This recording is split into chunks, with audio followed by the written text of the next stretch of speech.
समझिन टूरी के चाल बिगड़ गए, समझिन टूरी के चाल बिगड़ गए, रही के वो जियावत रे। कैथे चिकन गोद गोठिया बो अंधियार खोली मा बलावत रे। कैथे चिकन गोद गोठिया बो अंधियार खोली मा बलावत रे। समझिन टूरी के चाल बिगड़ गए, समझिन टूरी के चाल बिगड़ गए, रही के वो जियावत रे। कैथे चिकन गोद गोठिया बो अंधियार खोली मा बलावत रे।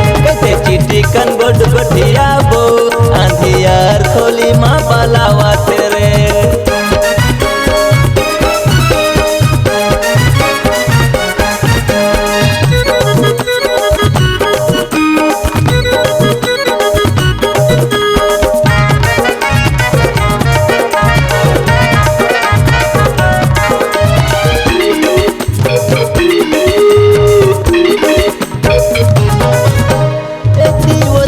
भोरे बोकर कैसे कहाँ जा बेटिया, वो धले मोला इशारा कर दे कैसे रता हवे किलिया।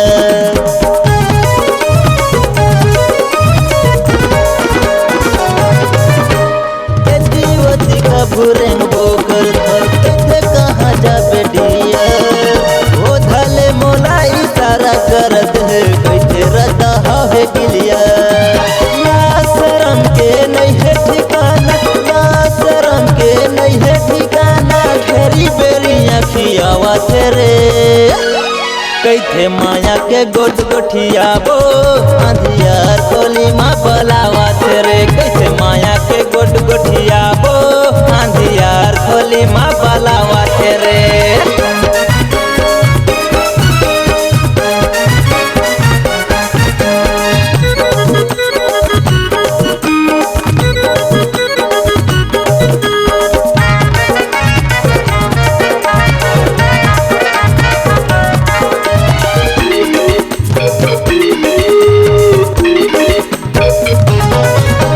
मोबाइल देखा के नंबर मांगत करत हवे छेड़े खानी, मोरो जीवरामा आगी लगत है मिले बतोला वो रानी।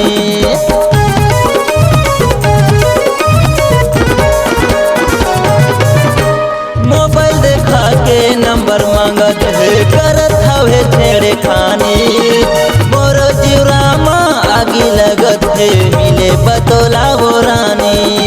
झर अपन हाथ हिला के, झर अपन हाथ हिला के, बारी कती वो हजावत रे। कैथे माया के गोद गोठिया बो अंधियार खोली मा बलावत रे। कैथे माया के गोद गोठिया बो अंधियार खोली मा बलावत रे। समझिन टूरी के चाल बिगड़ गए, समझिन टूरी के चाल बिगड़ गए, रही के वो जियावत रे। कैथे माया के गोद गोठिया बो अंधियार खोली मा बलावत रे। कैथे माया के गोद गोठिया बो अंधियार खोली मा बलावत रे। कैथे माया के गोद गोठिया बो अंधियार खोली मा बलावत रे। कैथे माया के गोद गोठिया बो अंधियार खोली मा बलावत रे। अगर आप अपनी आवाज को एक नया आयाम देना चाहते हैं तो चले आइए मल्टी ट्रैक डिजिटल रिकॉर्डिंग के लिए संपर्क करें HK म्यूजिक कंपनी, कोटा डबरी, चांपा, छत्तीसगढ़। मोबाइल नंबर है 9329238487 और 8085380339।